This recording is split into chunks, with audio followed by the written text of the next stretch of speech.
Nah, ketika di perjalanan, Mr. Thompson ini dia tuh membahas tentang, dan di situ tiba-tiba ada sebuah mobil yang menghampirinya yang ingin menanyakan di mana. A I O E O A A A. Hey Yerbun, thanks ya kalian udah klik video ini. Yang baru gabung, kenalin aku Putri Rahmai. Jadi kali ini aku tuh mau ngajak kalian untuk ice breaking dan memberikan cerita apa jadinya kalau misalkan anak kalian itu diasuh oleh seorang psikopat. Tapi sebelumnya kita intro dulu.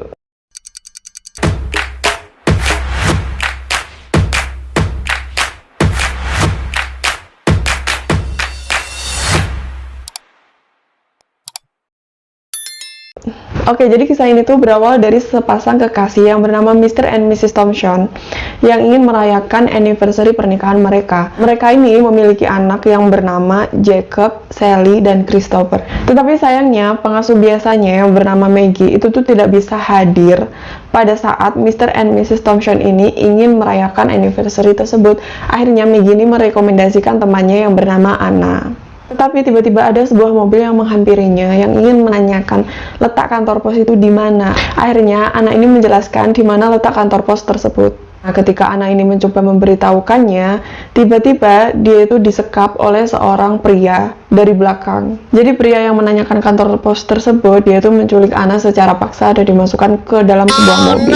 Nah, suatu malam Mr. Thompson ini pergi ke alamat yang diberikan oleh Maggie untuk menjemput Anna tersebut. Tapi guys, setelah Mr. Thompson ini sudah sampai di alamat tersebut, ternyata yang menunggunya di sana itu bukan Anna, melainkan istri dari penculik Anna tadi yang bernama Emily. Jadi yang pergi dengan Mr. Thompson akhirnya Emily tersebut. Nah, ketika di perjalanan Mr. Thompson ini membahas tentang FB. Nah, di situ Emily kaget banget apakah Mr. Thompson ini tahu FB Anna tersebut. Jadi kalau misalkan Mr. Thompson tahu, Emily ini takut ketahuan kalau misalkan dia itu udah melakukan sebuah kejahatan. Akhirnya Emily ini bertanya apakah Mr. Thompson ini tahu FB Anna tersebut.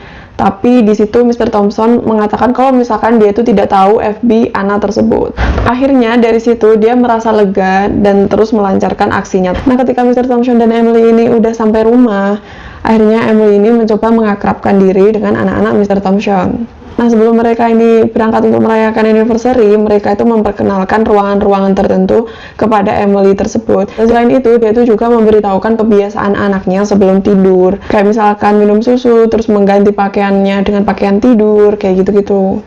Setelah dikiranya cukup, akhirnya mereka berdua berpamitan untuk pergi merayakan anniversary. Dan di situ Emily mengantarkan sampai depan rumah dan memastikan kalau misalkan Mr. and Mrs. Thompson ini udah pergi. Dan akhirnya Emily menutup pintu dan menguncinya. Awalnya semua tampak baik-baik aja. Emily ini mengajak ketiga anak tersebut untuk bermain. Tapi semua terasa sedikit aneh ketika Emily ini mengajak mereka itu bermain berpura-pura. Karena menurutnya bermain pura-pura itu sangat menyenangkan karena dia bisa menjadi siapa aja yang mereka inginkan. Akhirnya di situ Christopher mengubah dirinya menjadi raksasa dan Sally mengubah dirinya menjadi seorang princess. Nah, di sana Emily tidak melihat Jacob, yaitu anak pertama dari Mr. and Mrs. Thompson tersebut. Akhirnya dia mencarinya dan berkeliling rumah dan terlihat bahwa Jacob sedang di kamarnya dan membaca sebuah komik. Akhirnya Emily menghampirinya dan berbincang-bincang dengan Jacob tersebut. Nah, setelah cerita panjang lebar, ternyata Jacob ini ngambek sama ayahnya karena permainan gamenya itu disita oleh ayahnya. Nah, di situ Emily memberikan game yang telah disita ayahnya tersebut dan memberikan buku tentang kekerasan. Dan di situ Jacob bilang kalau misalkan dia itu dilarang ayahnya untuk membaca buku tentang kekerasan. Dan di situ Emily dengan santainya itu menjawab, kan ayahmu nggak ada. Ya udah, jadi nggak apa-apa. Kalau misalkan ayahmu nggak ada, itu tuh kamu bebas ngelakuin apa aja gitu. Itu kayak, oh my god. Nah, dari situ Jacob ini menganggap kalau misalkan Emily itu orangnya asik. Akhirnya dia juga turun ke bawah untuk bermain pura-pura bersama yang lainnya. Nah, setelah semuanya sudah siap, sudah ganti kostum semua, di situ anak bungsu yang bernama Christopher, dia tuh tanya, "Loh Kak, kenapa kakak gak ganti kostum? Kan kita lagi bermain berpura-pura." Terus Emily menjawab, "Aku sudah berpura-pura kok."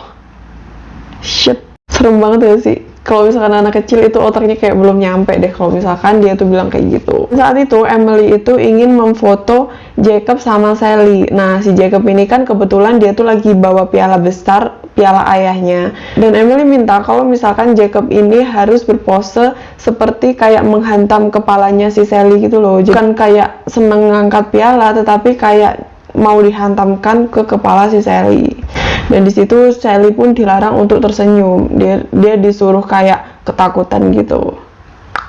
Dan di sisi lain ada seseorang yang mengawasi tempat dinner Mr. and Mrs. Thompson karena untuk mengetahui kapan mereka itu akan pulang. Dan ternyata seseorang tersebut itu adalah suami dari Emily tersebut. Jadi mereka tuh kayak kerjasama gitu loh, saling calling-callingan tentang kondisi keadaan di sana gimana dan di sini gimana kayak gitu. Setelah diusut, motif Emily ini adalah ingin menculik anak bungsu dari Mr. and Mrs. Thompson yang bernama Christopher tersebut. Karena Christopher ini mirip anaknya yang udah meninggal, jadi dia tuh kayak obsesi gitu. Nah, setelah saling berfoto, akhirnya mereka melanjutkan untuk bermain peta umpet, di mana Jacob ini menjadi pencarinya dan dia mulai menghitung angka mundur dari 100. Nah, ketika Jacob ini mulai menghitung, Emily memanfaatkan keadaan tersebut untuk menutup semua tirai jendela.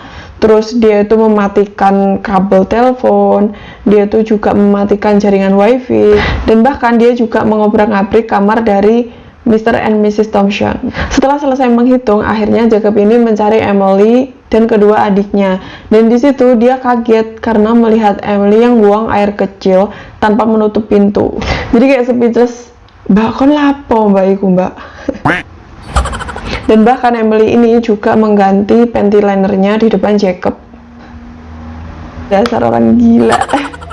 Dan akhirnya mereka mengakhiri permainan mereka dan Jacob mengajak Emily beserta kedua adiknya untuk memberikan makan ular peliharaannya mereka. Nah, biasanya ular peliharaan mereka itu dikasih makan sama tikus yang udah mati, kemudian dipanggang lagi. Nah, tapi tiba-tiba Emily di situ dia tuh muncul dengan membawa hamster kesayangan milik Sally. Nah, di situ dia bilang bahwa kalau misalkan ular itu adalah hewan liar, di mana dia tuh pemburu darah segar. Makanya kita kasih aja hamster yang masih hidup, dia bilang kayak gitu. Tapi di situ kayak Sally tuh kayak nggak terima gitu loh. Tapi sayangnya si Emily ini tidak menggubris sama sekali Sally tersebut.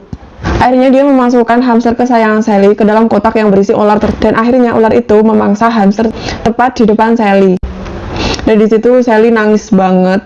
Dan tiba-tiba Jacob sama Christopher itu tuh kayak ngerasa bersalah dan akhirnya dia meminta maaf pada Sally karena tidak mencegah perbuatan Emily tersebut. Tetapi di situ Emily melarang Jacob sama Christopher untuk meminta maaf pada Sally karena pada akhirnya semua makhluk hidup itu akan mati. Tapi caranya juga gitu juga kali. Dan untuk meredakan suasana tersebut, akhirnya Emily ini mengajak mereka untuk menonton film. Tapi tak disangka, ternyata film yang diputar oleh Emily itu adalah film dewasa kedua orang tuanya. Nah, dari situ Jacob marah banget karena menurutnya itu adalah privacy. Kenapa Emily ini bisa sampai ngambil privacy dari kedua orang tuanya tersebut dan ditontonkan kepada mereka bertiga. Dan di situ Jacob merasa kalau misalkan ada yang aneh pada Emily tersebut. Akhirnya dia mencari tahu dengan membongkar tas milik Emily. Dan yang benar saja di situ Jacob menemukan sebuah peluru dan sebuah identitas yang bernama Emily, bukan Anna. Akhirnya ketika Emily ini masuk kamar, di sana Jacob udah menodongkan pistol kepada Emily. Dan di situ Jacob bilang, "Kamu tuh namanya Emily, bukan Anna, dan kamu bukan pengasuh kami. Makanya aku ingin membunuhmu." Dia bilang kayak gitu. Tapi akhirnya pistol tersebut dapat dikendalikan oleh Emily dengan memanfaatkan Christopher. Nah, saat mereka berdebat, tiba-tiba ada seseorang yang membunyikan bel rumah. Dan di situ Emily kayak ketakutan gitu loh. Dan dia mengunci anak-anak tersebut di kamar, kemudian bergegas mengisi pistolnya dengan peluru dan mulai membuka pintu tersebut. Ternyata tamu tersebut itu adalah Maggie, pengasuh biasanya dari anak-anak Mr. and Mrs. Thompson. Di situ Maggie kaget banget, kenapa bukan Anna yang di situ melainkan orang yang bahkan dia pun tidak kenal. Akhirnya Maggie pun bertanya, kok kamu siapa? Terus dia bilang, "Kamu siapa memangnya?" "Aku ini Maggie, pengasuh biasanya anak-anak tersebut. Dan aku meminta tolong pada Anna, temanku, karena aku nggak bisa mengasuh hari ini." Terus Emily ini bilang, "Oh, kamu yang namanya Maggie. Aku ini temannya Anna. Anna itu ada urusan mendadak, jadi dia tuh menyuruh aku untuk menggantikan pekerjaannya." Dia bilang kayak gitu. Dan sebenarnya Maggie ini agak curiga. Jadi dia tuh ingin bertemu sama anak-anak sebelum dia pulang. Akhirnya Emily menyuruh Maggie untuk menunggu di luar dan dia akan memanggilkan anak-anak tersebut. Nah, di sisi lain Jacob itu menyadari kalau misalkan tamu tersebut itu adalah Maggie. Akhirnya dia itu itu mengambil secari kertas dan dia menuliskan help me gitu. Kemudian mereka bertemu sama Maggie. Akhirnya Sally memegang kertas tersebut dan dia menyelipkan ke tas si Maggie. Maggie pun menyadari kalau misalkan ada sesuatu yang tidak beres dengan pengasuh tersebut. Ketika di mobil, akhirnya dia membuka kertas tersebut dan tiba-tiba di sebelahnya udah ada Emily dan akhirnya dia menghantam kepala Maggie itu ke setir mobil. Terus akhirnya Maggie ini kan pingsan dan sama Emily dia tuh diseret ke gudang rumah. Serem banget. Setelah itu Emily kembali ke anak-anak dan memberikan anak-anak ini sebuah minuman dan dia memaksa untuk minum. Ternyata itu adalah obat yang dicampuri obat tidur agar mereka cepat tidur dan si Emily ini bisa membawa Christopher kayak gitu. Tapi setelah meminumnya, Jacob ini ternyata memuntahkan minuman yang diberikan oleh Emily tersebut. Karena dia sebagai kakak, dia memiliki tanggung jawab pada adik-adiknya. Karena kan dia tidak tahu apa yang akan dibuat sama Emily nantinya. Nah, di saat yang bersamaan, Mrs. Thompson ini dia tuh menelpon Emily dan dia memastikan kalau misalkan anak-anaknya itu udah pada tidur apa belum. Dan dia juga bilang kalau misalkan dalam waktu 20 menit dia akan sampai rumah. Mendengar hal tersebut, Emily langsung bergegas untuk mempercepat rencananya. Nah, di sisi lain, Jacob ini menyembunyikan Christopher, adik bungsunya, dimana dia tahu kalau misalkan sasaran Emily ini adalah Christopher. Dan mengetahui hal tersebut, Emily ini langsung mencari Sally untuk dijadikan sandera agar Jacob mau menyerahkan Christopher. Di sana mereka bersedia untuk barter antara Christopher dan Sally. Jacob meminta Emily meletakkan Sally di bawah pagar halaman dan dia akan menggelindingkan seperti bak sampah yang berisi Christopher. Akhirnya Emily mengejar bak tersebut dan membukanya. Tapi ternyata isi bak tersebut itu adalah sebuah petasan dan itu mengenai muka dari si Emily. Dan di situ dia kayak nggak terima gitu loh. Dan akhirnya Jacob ini bergegas membawa Sally dan menaruhnya ke dalam sebuah mobil di mana Christopher juga ditaruh di situ. Dan dia memakai helm dan mencoba mengendarai mobil tersebut. Meskipun di depan dia dihadang Emily dengan menodongkan pistol, si Jacob ini tetap menancapkan gasnya dan akhirnya Emily itu tertabrak oleh si Jacob. Dan ketika sampai di jalan, akhirnya mereka bertemu dengan kedua orang tuanya. Dan selesai. Kalau misalkan kalian penasaran dengan cerita ini, kalian bisa menonton filmnya secara langsung yang berjudul Emily. Oke, apa yang bisa diambil dari cerita ini? Yaitu kita harus berhati-hati saat memilih pengasuh buat anak-anak. Kalau misalkan kita mencarinya dalam hal online, setidaknya kita tuh harus memeriksa latar belakang mereka dulu dengan cara stalking semua sosial media mereka. Tetapi akan lebih baik lagi kalau misalkan itu adalah saudara kita atau mungkin orang yang kita kenal, karena memang untuk kebaikan anak-anak sendiri toh. Oke guys, sekian dulu video dari aku. Menurut kalian apa sih yang bisa diambil? Silahkan komen di bawah. Kalau kalian suka video ini, silahkan di like. Dan kalau misalkan nggak suka, silahkan di skip aja. Dan terima kasih banyak yang udah nonton sampai akhir. Dan sampai ketemu di video selanjutnya. Bye-bye.